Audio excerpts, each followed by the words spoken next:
Hello student, welcome to BPSC corner. Friends, आज की इस वीडियो में हम जो है बीपीएससी फ़ेज़ 2 के लिए बीपीएससी फ़ेज़ 2 शिक्षक भर्ती के लिए जो है एसएसटी के सवालों को सॉल्व करने जा रहे हैं। और उसी क्रम में ये हमारा प्रैक्टिस सेट जो है 17वां है। इससे पहले हम लोगों ने कुल जो है 16 प्रैक्टिस सेट को जो है कवर कर लिया है। फ्रेंड्स, अगर आप चैनल पर नए आए हैं तो प्लीज़ आप जाकर उन सभी प्रैक्टिस सेट को भी देख सकते हैं, सॉल्व कर सकते हैं, क्योंकि इधर कुछ जो है फ्रेंड्स काफ़ी ज़्यादा जो बीपीएससी आयोग है खबरों में है आपके रिज़ल्ट 7 फेज़ के रिज़ल्ट को लेकर, प्लस जो है बीएड वर्सेस बीटीसी का जो अभी चल रहा है 1 to 5 के लिए, जो आपका मतलब कि उसकी रिज़ल्ट दी जाएगी या नहीं दी जाएगी, तो काफ़ी ज़्यादा ये सब उलझा हुआ है। खैर, एक बात तो स्पष्ट है, क्लियर है कि आपका जो है वैकेंसी आ रही है और 15 अक्टूबर के बाद जो है कभी भी आपको नोटिफिकेशन आ सकता है कि आप फॉर्म फिलअप करने की डेट की तिथि जो है क्लियर हो जाएगा। और फ्रेंड्स, अभी तो 70,000 की बात हो रही है, लेकिन जो भी सीट्स बच जाएंगे 9th 10th और 11th 12th के बाद, तो आपका फ़ेज़ 2 में जुट जाएगा। लगभग 70,000 वैकेंसी ऑलमोस्ट आने वाली है। आप उसमें 1 लाख जोड़ दीजिए, 30,000 अगर वैकेंसीज बच जाती है तो उसमें भी वो सीट ऐड हो जाएंगी। तो काफ़ी अच्छा अपॉर्चुनिटी है फ्रेंड्स, प्लीज़ इस बार हाथ से जाने ना दें और एकदम सीरियस होकर आप अपनी पढ़ाई को करें, और ताकि जो है इस बार आराम से ट्री 2.0 को आप आसानी से क्रैक कर जाएं। तो इसी होप के साथ फ्रेंड्स शुरू करते हैं आज का इम्पॉर्टेंट वीडियो। और वीडियो शुरू करने से पहले प्लीज़ मुझे सपोर्ट करने के लिए लाइक, शेयर और सब्सक्राइब कर दीजिए। फ्रेंड्स, सब्सक्राइब करना इसलिए ज़रूरी है ताकि नोटिफिकेशन जो है टाइम टू टाइम आप पर पहुँच सके। और फ्रेंड्स, मेरे चैनल पर जो भी स्टूडेंट सीटेट का एग्ज़ाम देने जा रहे हैं, PYQ का जो है एक नया सेशन में लेकर आ रही हूँ, तो प्लीज़ आप उन सभी को भी जो है, अगर जो भी स्टूडेंट इनमें से सीटेट देने जा रहे हैं 2023 दिसंबर को, वो भी इस वीडियो को जो है देख सकते हैं। फ्रेंड्स, तो शुरू करते हैं आज का इम्पोर्टेंट वीडियो। आज का हमारा पहला सवाल है, अजंता और एलोरा की गुफाएं किस राज्य में स्थित है? आपको बताना है महाराष्ट्र में, आंध्र प्रदेश में, कर्नाटक में या नागालैंड में। तो इसका राइट आंसर हो जाएगा अजंता और एलोरा की गुफाएं जो हैं यह महाराष्ट्र राज्य में अवस्थित है। याद रखिएगा फ्रेंड्स, अजंता की कुल 29 गुफाओं में से जो है गुफा संख्या 16, 17 और 19 गुप्त काल से संबंधित है। यह भी सवाल कई बार आपको पूछा गया है। तो देख लेते हैं क्वेश्चन नंबर 2 को। चलिए, क्वेश्चन नंबर 2 में दिया है आपका 16 से 23 दिसंबर 2021 तक किस मंत्रालय द्वारा देशव्यापी नदी उत्सव मनाया गया है? तो यह मनाया गया है जल शक्ति मंत्रालय के द्वारा, पर्यटन मंत्रालय के द्वारा तथा संस्कृति मंत्रालय के द्वारा। इन सभी मंत्रालयों के द्वारा जो है आपका देशव्यापी नदी उत्सव 16 से 23 दिसंबर तक मनाया गया है। तो ऑप्शन डी हो जाएगा। चलिए, क्वेश्चन नंबर 3 में है आपका, निम्नलिखित में सबसे पुराना है? स्वर्ण मंदिर है, खजुराहो के मंदिर हैं, ताजमहल है या अजंता और एलोरा की गुफाएं हैं? इसमें से सबसे पुराना जो है वो आपको बताना है। तो ऑप्शंस को जब देखेंगे फ्रेंड्स, तो आप पाएंगे सबसे पुराना जो आपका हो जाएगा इसमें अजंता और एलोरा की गुफाएं हो जाएंगी, क्योंकि स्वर्ण मंदिर, खजुराहो के मंदिर, ताजमहल एवं अजंता और एलोरा की गुफाओं में से सबसे पुराना अजंता और एलोरा की गुफाएं हैं फ्रेंड्स। और याद रखिएगा, खजुराहो के मंदिर का निर्माण जो है यह चंदेल शासकों ने किया था। ताजमहल का निर्माण ताजमहल का निर्माण करने वाला जो मुख्य कलाकार था उस्ताद अहमद लाहौरी थे। और स्वर्ण मंदिर को जो है हरमंदिर साहब के नाम से भी जाना जाता है, और महाराजा रंजीत सिंह द्वारा मार्बल तथा 1830 में सोना गढ़वाया गया था इसमें, और बाद में इसे फिर जो है स्वर्ण मंदिर कहा जाने लगा। तो ये भी कुछ इंपॉर्टेंट फैक्ट थे अलग अलग जो है ऑप्शंस के, तो आप इसे भी याद रख सकते हैं। चलिए, क्वेश्चन नंबर 4 को देख लेते हैं। गेहूँ फसल है, कौन सी फसल है आपको बताना है? रबी फसल है, खरीफ फसल है और जायद फसल है, या इनमें से कोई नहीं है? पता होगा, मुख्यतः 3 फसलों को हम देखते हैं, रबी, खरीफ और जायद, या जिसे नकदी फसल भी हम कहते हैं। इसमें से गेहूं कौन सी फसल है आपसे यह पूछा है। तो याद रखिएगा फ्रेंड्स, गेहूं जो है यह रबी फसल के अंतर्गत आता है। मोस्ट VVI क्वेश्चन है, कई बार एग्जाम में यह पूछता है कि गेहूं या रबी फसल को बोया कब जाता है, या तो फसल दे दिया जाता है और फिर आपसे पूछ लिया जाता है कि यह रबी या खरीफ फसल है। तो याद रखिएगा, गेहूं एक रबी फसल है जिसकी बुआई अक्टूबर नवंबर में हो जाती है और मार्च अप्रैल में उसे काट लिया जाता है, और ऐसे फसलों को रबी फसल कहते हैं। इसके अंतर्गत गेहूं, जौ, मटर, मसूर, चना इत्यादि आते हैं। बात करें अगर खरीफ फसल की, तो इसकी बुआई हम जून जुलाई में करते हैं और सितंबर अक्टूबर तक इसे हम काट लेते हैं। ऐसे फसल को क्या कहते हैं फ्रेंड्स? खरीफ फसल कहते हैं, जैसे कि धान, मक्का, अरहर आदि। और नकदी फसल वे फसल होते हैं जिसको हम व्यावसायिक फसल के रूप में यूज़ करते हैं। तो इसके अंतर्गत जूट, कपास, तंबाकू इत्यादि फसल आते हैं फ्रेंड्स। याद रखिएगा, रबी फसल और खरीफ फसल के बीच में जो है हम जायद या नकदी फसल की खेती करते हैं। तो ये कुछ इम्पॉर्टेंट फैक्ट थे फ्रेंड्स, आप ज़रूर याद रखिएगा, क्वेश्चन कहीं से भी आए तो आप बना पाइएगा। चलिए नेक्स्ट देख लेते हैं क्वेश्चन नंबर 5 को। मुद्रा राक्षस नाटक के लेखक कौन है? तो मुद्रा राक्षस के लेखक कौन है? तो मुद्रा राक्षस नाटक के लेखककार हैं आपके विशाख दत्त। याद रखिएगा, विशाख दत्त ने मुद्रा राक्षस नाटक की जो है रचना की थी। मोस्ट वीवीआई क्वेश्चन है, कई बार आपको देखने को मिलेगा। बात कर ले अगर कौटिल्य की, इन्होंने भी कोई बुक लिखा है, कौन सी?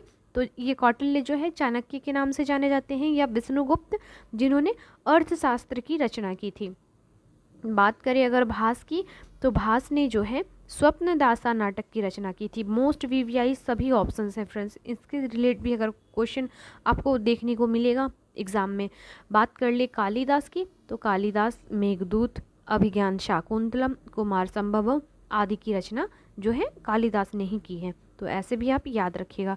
विशाख दत्त ने जो है आपका मुद्रा राक्षस के लेखक हैं, प्लस जो है इन्होंने देवी चंद्रगुप्तम की भी रचना की है फ्रेंड्स। चलिए क्वेश्चन नंबर 6 को देख लेते हैं। क्वेश्चन नंबर 6 में है, संयुक्त राष्ट्र सुरक्षा परिषद के अस्थायी सदस्यों की संख्या कितनी है? यूनाइटेड नेशन में जो है आपको बताना है कुल कितने सुरक्षा परिषद के अस्थायी सदस्य हैं। तो इसमें हो जाएगा कुल 5 सदस्य, ऐसे सदस्य देश होते हैं जो अस्थायी सदस्यों की गिनती में आते हैं फ्रेंड्स। ये हैं कौन? तो याद रखिएगा, इनमें है सबसे पहले आपका आता है अमेरिका, रूस, ब्रिटेन, फ्रांस और चीन। ये कुछ जो हैं 5 अस्थायी सदस्य हैं और 10 इसमें अस्थायी सदस्य होते हैं। बात कर ले वर्तमान में संयुक्त राष्ट्र संघ के अध्यक्ष की, तो ये अभी एंटोनियो गुटेरेस हैं। याद रखिएगा, अगर इससे भी सवाल पूछा जाता है तो आप बता पाइएगा। चलिए नेक्स्ट देख लेते हैं क्वेश्चन नंबर 7 को। क्वेश्चन नंबर 7 में है आपका, हीराकुंड बांध स्थित है। बताना है जो हीराकुंड डैम है ये कहाँ अवस्थित है? असम में है, पश्चिम बंगाल में, उड़ीसा में या आंध्र प्रदेश में? तो हीराकुंड डैम जो है या बांध, यह उड़ीसा में महानदी तट पर बनाया गया है। तो ऑप्शन क्या हो जाएगा? सी हो जाएगा इसका राइट आंसर। क्वेश्चन नंबर 8 में है, वर्ष 2001 से 11 के मध्य बिहार में औसत 10 की जनसंख्या वृद्धि दर कितनी रही है? 11 से 11 के बीच के मध्य जो है औसत 10 की जनसंख्या वृद्धि दर पूछ रहा है आपसे। मोस्ट इंपॉर्टेंट डेटा है, याद रखना है। बिहार का जो जनसंख्या औसत 10 की वृद्धि दर है यह 25.1% है। याद रखिएगा फ्रेंड्स। चलिए नेक्स्ट देख लेते हैं क्वेश्चन नंबर 9 को। क्वेश्चन नंबर 9 में पूछ रहा है, नॉर्वे में अर्धरात्रि के समय सूर्य कब दिखाई देता है? तो नॉर्वे में अर्धरात्रि के समय सूर्य जो है 21 जून को दिखाई देता है फ्रेंड्स, 21 जून को दिखाई देता है। याद रखिएगा, नॉर्वे को मध्य रात्रि के सूर्य का देश भी कहा जाता है और इसका अर्थ होता है सूर्य का ध्रुवीय वृत्त में देर तक चमकते रहना। मतलब मानो कि वहाँ पर रात हुई ही ना हो, ऐसा कई बार प्रतीत होता है वहाँ के लोगों को। नेक्स्ट क्वेश्चन है, वंदे मातरम सब पहले किसमें प्रकाशित हुआ था? वंदे मातरम पहले किसमें प्रकाशित हुआ था? बंगदर्शन, गीतांजलि, विनय पत्रिका या दुर्गेश नंदिनी? तो इसका राइट आंसर हो जाएगा वंदे मातरम सबसे पहले बंग दर्शन में प्रकाशित हुआ था। बंग दर्शन, जिसके रचयिता कौन थे? तो ये थे बंकिम चंद्र चटर्जी। कई बार आपसे सवाल में पूछा है तो याद रखिएगा फ्रेंड्स। चलिए नेक्स्ट देख लेते हैं क्वेश्चन नंबर 11 को। फाहियान भारत में किसके शासनकाल में आया था? कई बार यह सवाल आपको बीपीएससी पीटी परीक्षा में देखने को मिलेगा फ्रेंड्स। तो जो चीनी यात्री फाहियान थे यह गुप्त नरेश चंद्रगुप्त द्वितीय के शासनकाल में आए थे। चंद्रगुप्त द्वितीय के शासनकाल में आए थे। याद रखिएगा, इसने मध्य प्रदेश की जनता को सुखी और समृद्ध बताया था। और बात कर ले चंद्रगुप्त मौर्य के शासनकाल की, तो इनका जो काल था 322 बीसी से 298 बीसी तक का था। कई बार यह सवाल भी आपसे पूछता है। चलिए नेक्स्ट देख लेते हैं क्वेश्चन नंबर 12 को। 12 में है आपका, शांति वन संबंधित है किससे संबंधित है, यह पूछ रहा है आपसे। तो जो शांति वन है यह पंडित जवाहरलाल नेहरू से संबंधित है, क्योंकि यह जो है इसकी समाधि स्थल है। कई बार आपको जो है इस मिसलेनियस टाइप के क्वेश्चंस देखने को मिलते हैं बीपीएससी में, और ये मिसलेनियस टाइप के क्वेश्चन जो हैं आप लूसेंट से कवर कर सकते हैं फ्रेंड्स। कई बार यहाँ से जो है विश्व में प्रथम, भारत में प्रथम, सबसे बड़ा, सबसे छोटा, और समाधि स्थल, प्लेग्राउंड से हो, स्पोर्ट्स से हो, तो जो लूसेंट की बुक आती है वो काफ़ी अच्छी मानी जाती है मिसलेनियस के लिए, मैं तो बोलूँगी, क्योंकि मैंने भी इसको अच्छे से रीड किया है फ्रेंड्स। तो बहुत सारे क्वेश्चंस जो है पहले तो डायरेक्टली, अब थोड़ा डीप बीपीएससी पूछ रही है, पहले तो डायरेक्टली क्वेश्चंस उठा के वहाँ से पूछ दिया जाता था, कई बार ऐसा हुआ है। तो इसलिए कॉम्पिटिटिव एग्ज़ाम की तैयारी करने वाले अक्सर स्टूडेंट जो है लूसेंट को ज़रूर प्रेफर करते हैं और ज़रूर से ज़रूर पढ़ते हैं फ्रेंड्स। तो आप भी ज़रूर हो सके तो उस बुक को एक बार रीड कर लीजिएगा। तो जो शांति वन है यह संबंध रखता है आपके जवाहरलाल नेहरू से, और यह उनकी समाधि स्थल का नाम है फ्रेंड्स। बात कर ले अगर महात्मा गांधी की, तो इनका याद रख सकते हैं फ्रेंड्स। महात्मा गांधी का जो हो जाएगा आपका राजघाट, इनका समाधि का स्थल का नाम है राजघाट। बात कर ले अगर इंदिरा गांधी की, तो इनका याद रखते हैं शक्ति स्थल। चौधरी चरण सिंह की बात करें फ्रेंड्स, तो याद रखिएगा किसान घाट। ये कुछ इंपॉर्टेंट समाधि स्थल के नाम हैं, आपको जरूर से याद रखना चाहिए। चलिए नेक्स्ट देखते हैं क्वेश्चन नंबर 13 को। नाटो का 30वां सदस्य राष्ट्र कौन सा है, ये आपको यह बताना है। तो अभी जो नाटो का 30वां सदस्य राष्ट्र बना है यह आपका उत्तरी मैसेडोनिया बना है, याद रखिएगा उत्तरी मैसेडोनिया बना है। नेक्स्ट देख लेते हैं क्वेश्चन नंबर 14 को। 14 में पूछ रहा है झेलम नदी का उद्गम स्थल कौन सा है, रोहतांग है, बेरीनाग है, कैलाश पर्वत है या कुल्लू है। तो ऑप्शन क्या हो जाएगा, बी हो जाएगा। झेलम नदी का उद्गम स्थल बेरीनाग को माना जाता है फ्रेंड, जो कि कश्मीर के समीप शेषनाग झील के पास है, शेषनाग झील के पास है। क्वेश्चन नंबर 15 में है सीमा सुरक्षा बल बॉर्डर सिक्योरिटी फोर्स का गठन कब हुआ था। तो कब हुआ था इसका गठन, याद रखिएगा सीमा सुरक्षा बल की स्थापना 1965 ईस्वी में की गई थी। तो ऑप्शन सी में दिया है, ऑप्शन सी इसका राइट आंसर हो जाएगा। बात कर ले अगर इसके मुख्यालय की, तो यह दिल्ली है। सीमा सुरक्षा बल की जो मुख्यालय है यह दिल्ली में अवस्थित है। चलिए नेक्स्ट देख लेते हैं 16 को। जापान का पार्लियामेंट कहलाता है, क्या कहलाता है जापान के पार्लियामेंट को हम, यह भी सवाल जो है आपको लूसेंट के बुक में मिल जाएगा फ्रेंड्स, मिसलेनियस में। सीनेट, डायट, कांग्रेस या मजलिस। तो जापान की पार्लियामेंट को हम डायट कहते हैं फ्रेंड्स, ऑप्शन बी हो जाएगा इसका राइट आंसर, याद रखिएगा। चलिए नेक्स्ट देख लेते हैं क्वेश्चन नंबर 17 को। 17 में है भारत में मसालों का प्रदेश, लैंड ऑफ स्पाइसेस किस राज्य को कहते हैं हम, स्पाइसेस किस राज्य को कहते हैं, लैंड ऑफ स्पाइसेस। सभी को पता होगा यह केरल जाना जाता है फ्रेंड्स मसालों के प्रदेश के नाम से, याद रखिएगा। चलिए नेक्स्ट देख लेते हैं क्वेश्चन नंबर 18 को। गोवा की मुक्ति कब हुई थी। तो गोवा को मुक्त किया गया था 1961 ईस्वी में। ऑप्शन क्या हो जाएगा, ए हो जाएगा इसका राइट आंसर। भारत सरकार ने 18 दिसंबर 1961 ईस्वी को गोवा, दमन व दीव की मुक्ति के लिए पुर्तगालियों के विरुद्ध कार्रवाई की थी, और 12वें संविधान संशोधन के द्वारा जो है गोवा, दमन द्वीप को भारत में मिला लिया गया था। तो इस प्रकार से ऑप्शन ए हो जाएगा इसका राइट आंसर। चलिए देखते हैं अब क्वेश्चन नंबर 19 को। कालाहारी मरुस्थल स्थित है, कहाँ स्थित है आपको बताना है। तो यह अफ्रीका में अवस्थित है। जो कालाहारी मरुस्थल है यह आपके अफ्रीका में अवस्थित है। चलिए नेक्स्ट है शंकराचार्य ने किस स्थान पर मठ स्थापित नहीं किया है। तो जो शंकराचार्य थे इन्होंने मथुरा में मठ स्थापित नहीं किया है फ्रेंड। जो मठ का स्थापना है यह मथुरा में नहीं किया गया है। और बात करें अगर कहाँ कहाँ पर है, तो पुरी, द्वारिका, श्रृंगेरी और याद रखिएगा बद्रीनाथ, इन जगहों पर जो है शंकराचार्य ने मठ का निर्माण किया था या स्थापना किया था। चलिए नेक्स्ट देख लेते हैं क्वेश्चन नंबर 21 को। 21 में है आपका कबीर किसके शिष्य थे। तो कबीर जो थे ये स्वामी रामानंद के शिष्य थे फ्रेंड। ऑप्शन क्या हो जाएगा, डी हो जाएगा इसका राइट आंसर।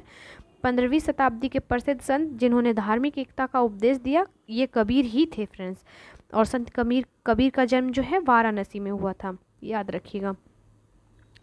क्वेश्चन नंबर 22 में है कपास की खेती के लिए सर्वाधिक उपयुक्त मिट्टी कौन सी होती है। न जाने कितनी बार आपने सवाल में यह सॉल्व किया होगा क्वेश्चन, और हर एग्ज़ाम में लगभग पूछा जाता है। ज्योग्राफी का यह बहुत अच्छा क्वेश्चन है।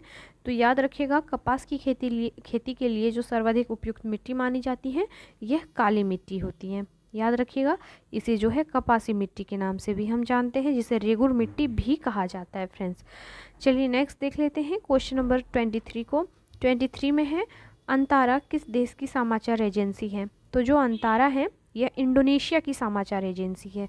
ये सभी सवाल जो है फ्रेंड्स लूसेंट के बुक से ही देखने को मिल रहा है, लग रहा है।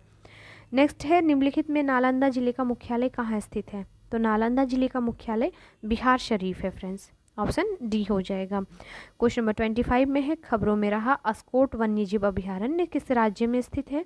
तो जो अस्कोट वन्यजीव अभयारण्य है यह आपके उत्तराखंड में अवस्थित है। क्वेश्चन नंबर 26 में दिया है आपका, निम्नलिखित में कौन सा कथन असत्य है? गलत कथन को आपको बताना है। तो जो गलत कथन है, चोल शासकों के विषय में जानकारी मृक्षकटिकम नामक ग्रंथ में मिलती है, यह कथन जो है फ्रेंड्स यह गलत है। तो यही सी जो हो जाएगा राइट हो जाएगा। बाकी सभी जो है आपका ऑप्शन ए, बी और डी सही है, तो आप याद रख सकते हैं। याद रखिएगा फ्रेंड्स, मृक्षकटिकम पुस्तक गुप्तकालीन पुस्तक है और यह जो है आपका पुस्तक शूद्रक द्वारा लिखी गई है, जो गुप्तकालीन लेखक थे। तो इस प्रकार से यह जो है चोल शासकों के बारे में जानकारी नहीं देती है। बात कर ले अगर चेर, चोल एवं पांडव वंश की जानकारी हमें संगम साहित्य से मिलती है। किससे?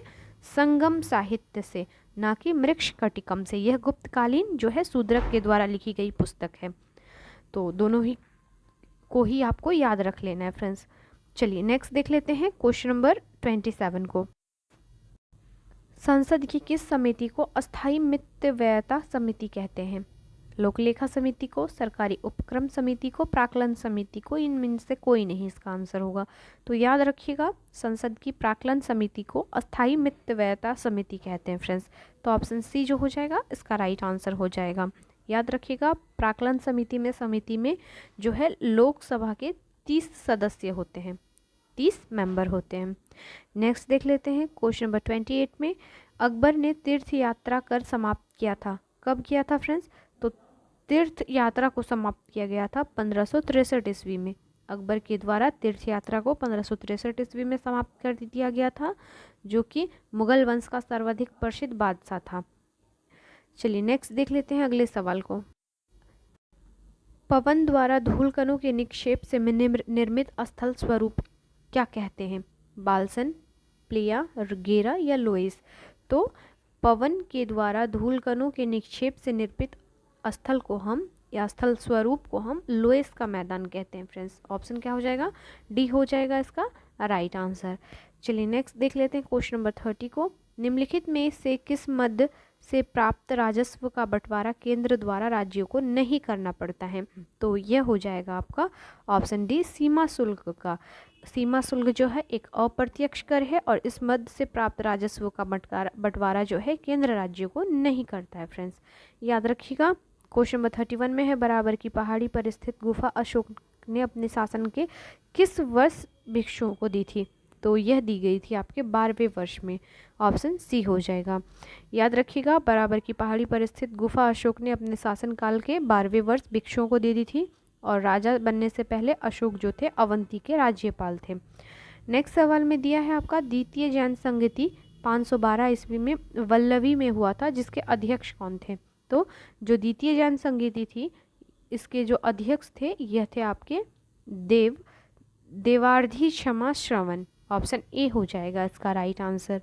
याद रखिएगा फ्रेंड्स, और यह वल्लभी गुजरात में हुआ था इसका द्वितीय जैन संगति का आयोजन। मोस्ट वीवीआई क्वेश्चन है, आप याद रखिएगा। चलिए नेक्स्ट देख लेते हैं क्वेश्चन नंबर 33 को। लॉर्ड कॉर्नवालिस ने 1793 ईस्वी में इस्तमरारी बंदोबस्त प्रथा प्रारंभ की थी। कहाँ से, यह पूछ रहा है क्वेश्चन में। तो यह आपके बिहार से प्रारंभ की गई थी। ऑप्शन डी हो जाएगा इसका राइट आंसर।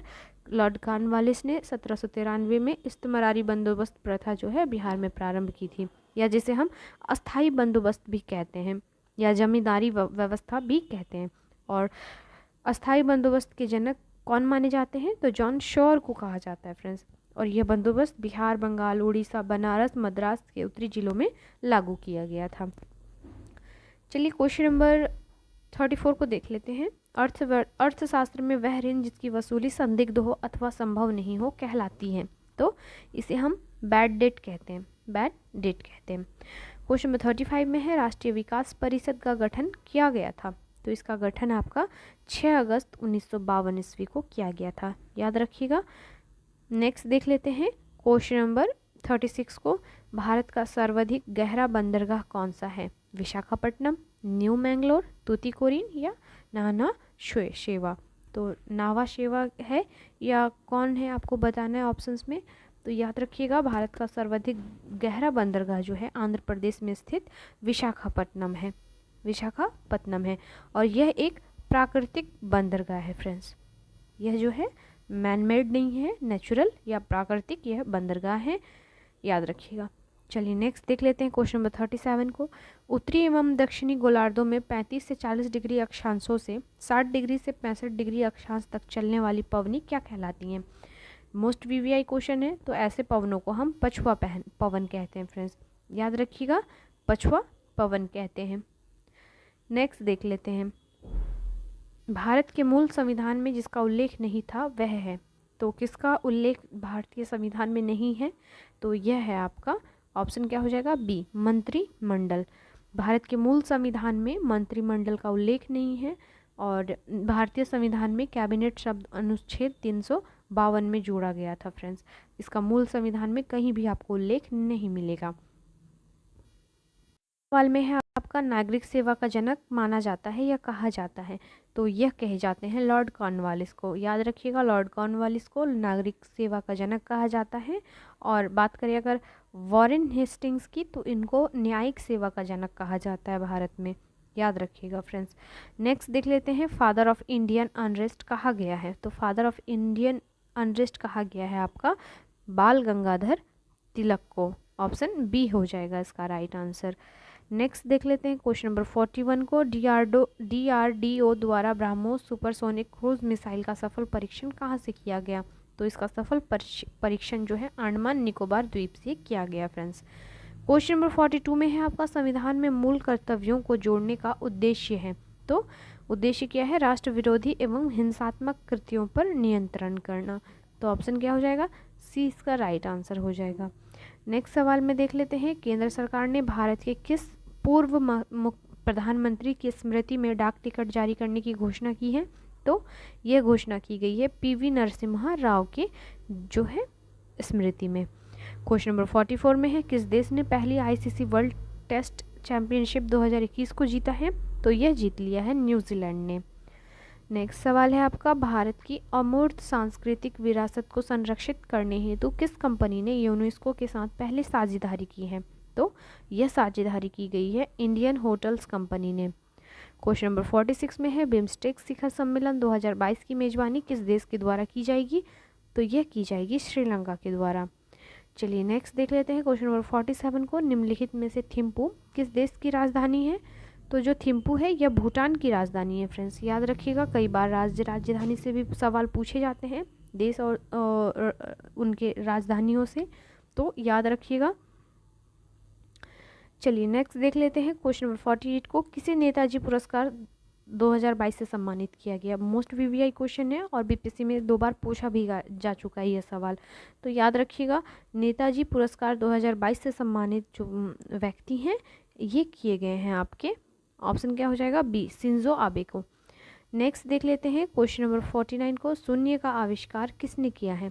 तो शून्य का आविष्कार आर्यभट्ट ने किया है फ्रेंड्स, याद रखिएगा, आर्यभट्ट ने आर्यभट्टियम नामक ग्रंथ की रचना की थी जिसमें कहा है उन्होंने शून्य के आविष्कार के बारे में, याद रखिएगा। चलिए नेक्स्ट देख लेते हैं क्वेश्चन नंबर 50 को, प्रसिद्ध नारा करो या मरो किसने दिया था? तो करो या मरो का प्रसिद्ध नारा महात्मा गांधी जी के द्वारा दिया गया था, तो ऑप्शन ए हो जाएगा इसका राइट आंसर, याद रखिएगा फ्रेंड्स।